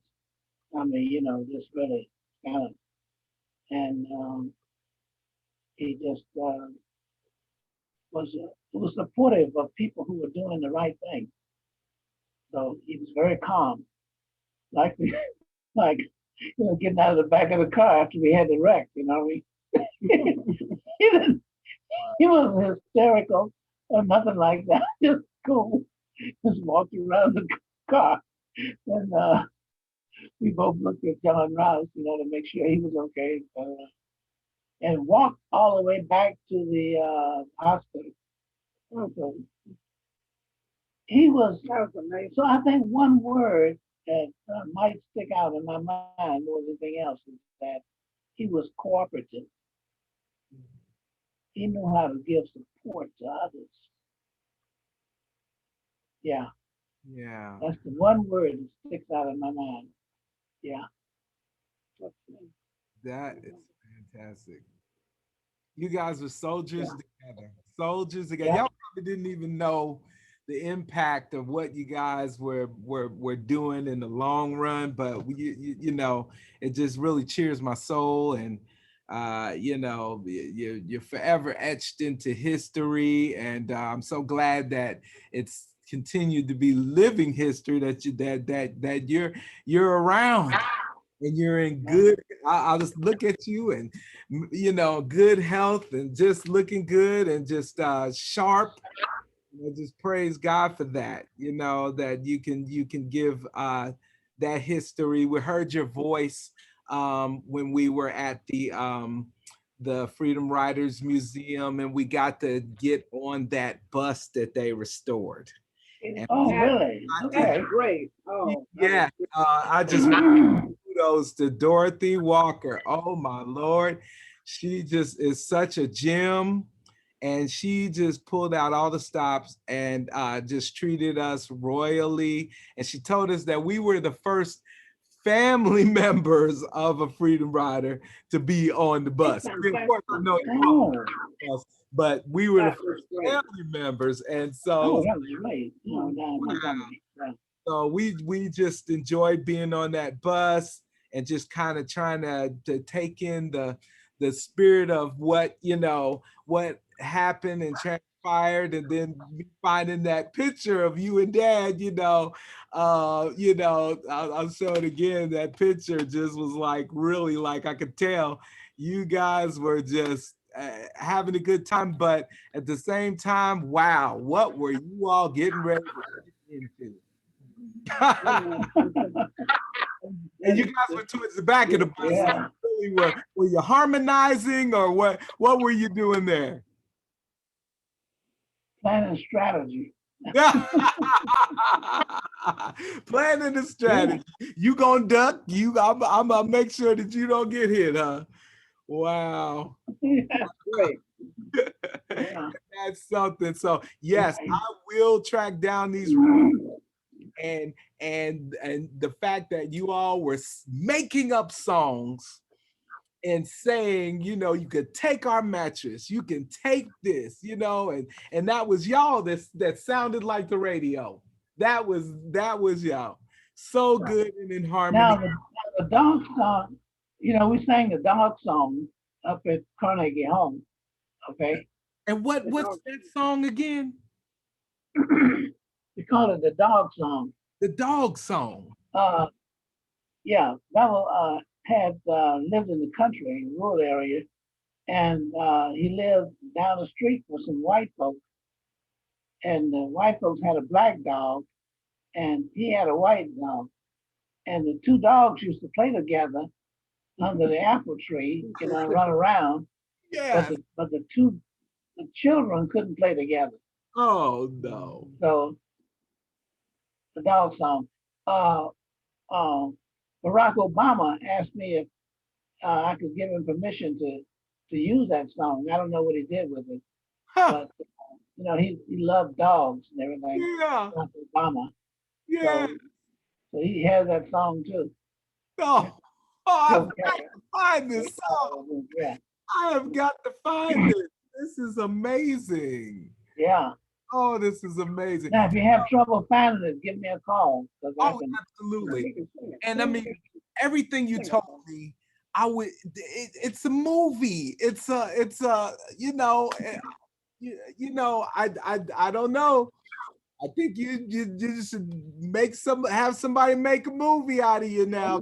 You have more than 3-4 lifetimes worth of just history and just such richness.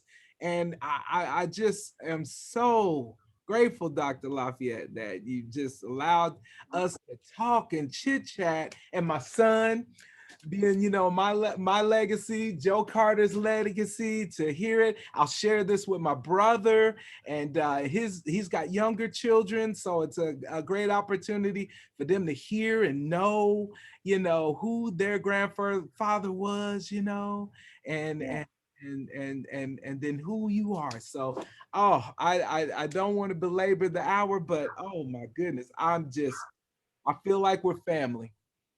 Well, thank you very much. You feel that way too. Good to meet you all. Very close. Thank you all I'm so glad you found me because it was I Dorothy didn't know all of Walker. it. It was Dorothy Walker. Yeah. She did it, and I just give kudos to her. She's a wonderful person. Oh, she is. She's lovely. Hard working. Okay, well, you guys get yourself something to eat now. Okay. Thank you. Thank you. Bye-bye. Nice to meet Be in you. touch. Bye-bye. Bye bye. Bye-bye. And anytime, you feel free to call me. Okay. Thank you so much. Okay. All right. Bye-bye now. Bye-bye.